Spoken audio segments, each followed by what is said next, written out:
Shalom jemaat yang dikasihi oleh Tuhan kita Yesus Kristus, Jemaat GPKP Eklesis Jakarta Kalimantan, berjumpa lagi dalam program Sapaan Teduh. Sebelum kita mendengarkan firman Tuhan, marilah kita meminta kekuatan kepada Tuhan. Kita bersatu di dalam doa. Mari kita berdoa. Bapa di surga, kami berterima kasih, bersyukur atas kebaikan-Mu yang berlimpah dalam hidup kami. Kami menikmati berkat-Mu, kami akan mendengarkan firman-Mu, dan kami akan pakai firman-Mu ini di dalam kehidupan kami.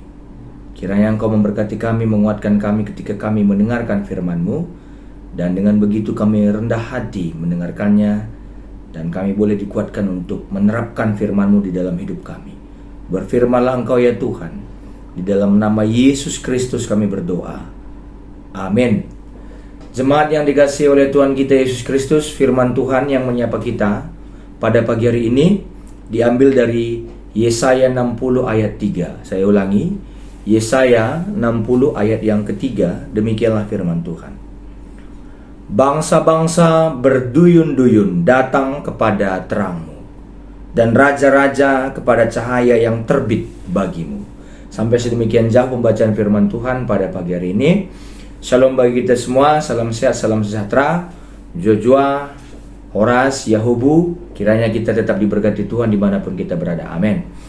Saudara-saudari, Bapak Ibu, dalam nama Tuhan kita Yesus Kristus, berkaitan dari firman Tuhan yang kami bacakan bagi kita semua tadi, yang diambil dari Yesaya pasal 60 ayat yang ketiga. Kalau kita baca dari perikopnya, mengatakan kepada kita yaitu kemuliaan Sion yang akan datang. Dan kalau kita baca dimulai dari ayat 1, maka ini berbicara tentang, sebenarnya ini berbicara tentang teks pemulihan ya, restorasi ataupun kebangkitan, kira-kira begitu. Bangsa Israel yang lama terpuruk, yang lama dijajah, dibuang pada masa-masa pembuangan di Babel, maka ada nubuatan ataupun ada janji yang Allah berikan, dan itu dicatat ataupun dituliskan dalam kitab Nabi Yesaya. Ini adalah kitab Nabi Yesaya bagian yang ketiga, yang biasa oleh kalangan teologi dikatakan Trito Yesaya, ataupun bagian kitab Nabi Yesaya bagian yang ketiga,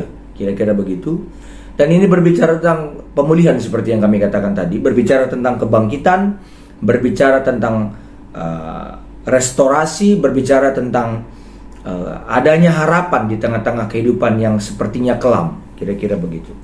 Nah, kalau kita berbicara dari ayat 1 ya, mungkin kita boleh baca, bangkitlah menjadi teranglah, sebab terangmu datang dan kemuliaan Tuhan terbit atasmu. Sebab sesungguhnya kegelapan menutupi bumi dan kekelaman menutupi bangsa-bangsa, tapi terang Tuhan terbit atasmu dan kemuliaannya menjadi nyata atasmu. Menjadi nyata. Saudara-saudari, dalam nama Kristus Yesus, yang penting untuk ditegaskan dalam renungan kita pada kesempatan kali ini, sebenarnya sebagai kita orang percaya, kita ini telah disinari oleh cahaya rahmat dan terang Allah. Sebenarnya ini sudah menjadi milik kita. Kalau dikatakan kamu adalah garam dan terang dalam Matius 5 ayat 13-16, itu berarti identitas kita jadi bukan lagi menjadi, tapi kita adalah garam dan terang. Secara khusus pada kesempatan kali ini, karena teksnya berbicara tentang terang, berarti kita lah terang itu.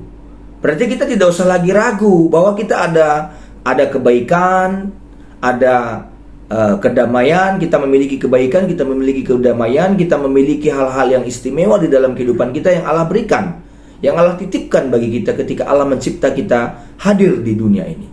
Jadi kita telah disinari oleh cahaya dan rahmatnya Tuhan. Tapi kehidupan kita masih sering berada di dalam kekelaman, di dalam kegelapan, sehingga orang tidak mau datang kepada kita.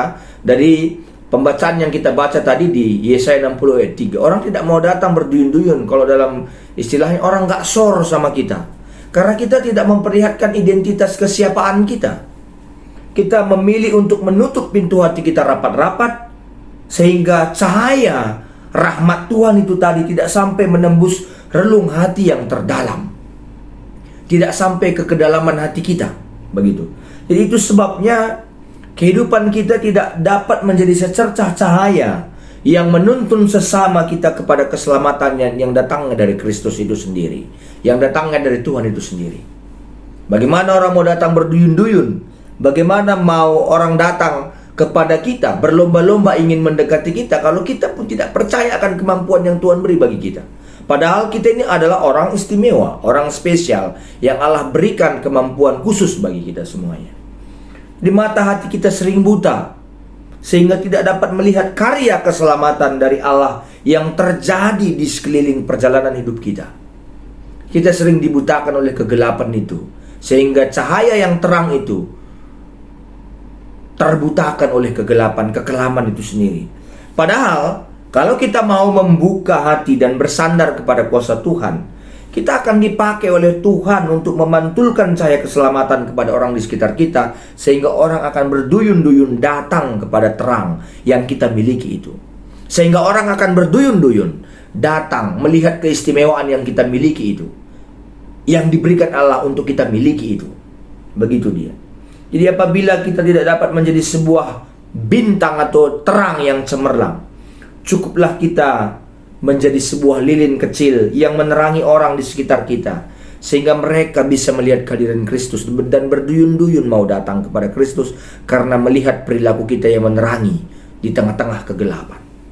Jadi cahaya lilin yang dimaksudkan tidak boleh berfungsi seperti alat penerang pada umumnya, tapi menjadi alat penerang yang mampu menerangi orang di sekitar kita untuk lebih mengenal dan percaya kepada Yesus Kristus. Itu maksudnya, saudara-saudari. Sehingga dia datang, berlomba-lomba dia datang. Penguasa-penguasa akan datang, pemimpin-pemimpin akan datang. Tadi dikatakan, raja-raja kepada cahaya yang terbit bagimu, kepada kemampuan yang kita keluarkan, kepada keistimewaan yang kita tunjukkan bagi orang lain. Orang akan mau datang bagi kita. Kalau begitu, dengan demikian, cahaya yang kita pancarkan pada prinsipnya berfungsi sebagai alat petunjuk arah kepada kehendak Tuhan, sehingga mereka pada akhirnya mau semakin mengasihi Tuhan secara benar, karena kita sudah memperlihatkan lebih dulu bagaimana caranya menjalankan kehendak Tuhan. Saudara-saudari, dalam nama Kristus Yesus, saudara-saudari, perlu direnungkan pada renungan kita kali ini.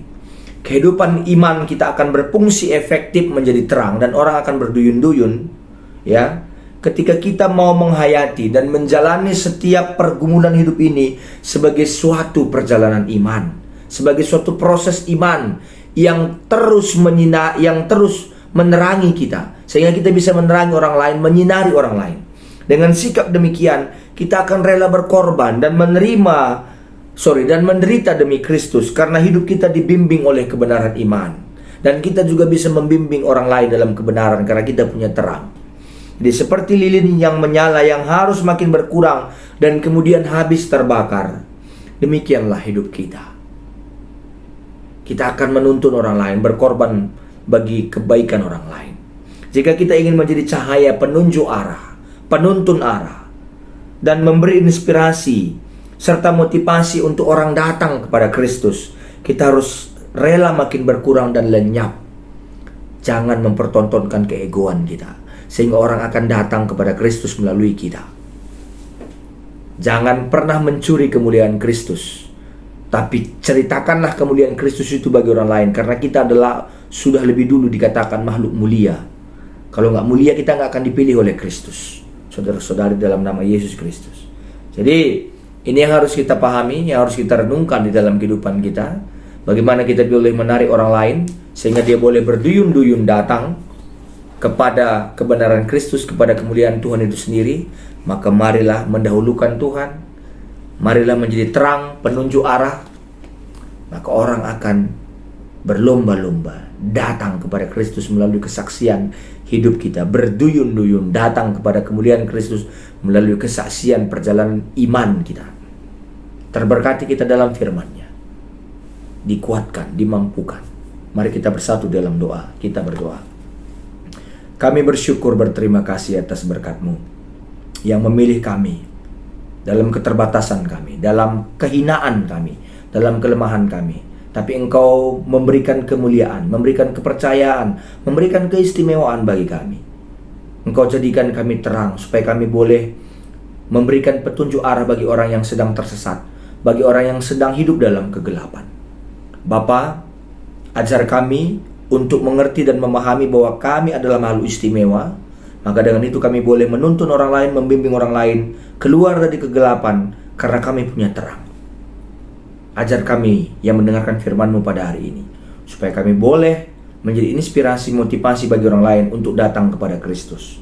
Kami juga berdoa buat segenap GBK Perunggun Cibubur dalam firman Tuhan yang akan mereka pakaikan dalam kesempatan kali ini. Kami berdoa secara khusus buat jemaat GBK Cibubur. Kiranya mereka boleh menjadi terang, boleh menjadi saksi Kristus dalam kehidupannya setiap hari. Menjadi orang yang benar, jujur, adil dimanapun mereka berada. Mereka punya kasih yang begitu luar biasa. Kau berkati mereka, limpahkan rezeki, kesehatan, dan iman percaya yang teguh. Kiranya jemaatnya boleh menjadi jemaat misioner dimanapun berada. Pendeta Yohana dan Naras, dan juga Pertua Diaken beserta Nora Naras dan juga keluarga, Tuhan berkati, supaya pelayanan mereka adalah pelayanan prima, boleh menerangi orang, membimbing orang, memberikan petunjuk arah, supaya orang semakin terarah kehidupannya kepada kehidupan yang benar. Kami berdoa apapun yang dikerjakan oleh GBK Perunggun Cibubur, semuanya untuk kemuliaan nama Tuhan. Kami berdoa untuk mereka semuanya. Terima kasih Bapa. Inilah doa dan permohonan kami di dalam satu nama Yesus Kristus firman yang hidup. Kami telah berdoa kepadamu. Marilah kita mengucapkan doa yang telah diajarkan oleh Tuhan kita Yesus Kristus. Mari kita ucapkan bersama-sama. Bapa kami yang di sorga, dikuduskanlah namamu. Datanglah kerajaanmu, jadilah kehendakmu di bumi seperti di sorga. Berikanlah kami pada hari ini makanan kami yang secukupnya. Dan ampunilah kami akan kesalahan kami, seperti kami juga mengampuni orang yang bersalah kepada kami. Dan janganlah membawa kami ke dalam pencobaan, tetapi lepaskanlah kami daripada yang jahat. Karena Engkaulah yang mempunyai kerajaan dan kuasa dan kemuliaan sampai selama-lamanya. Amin.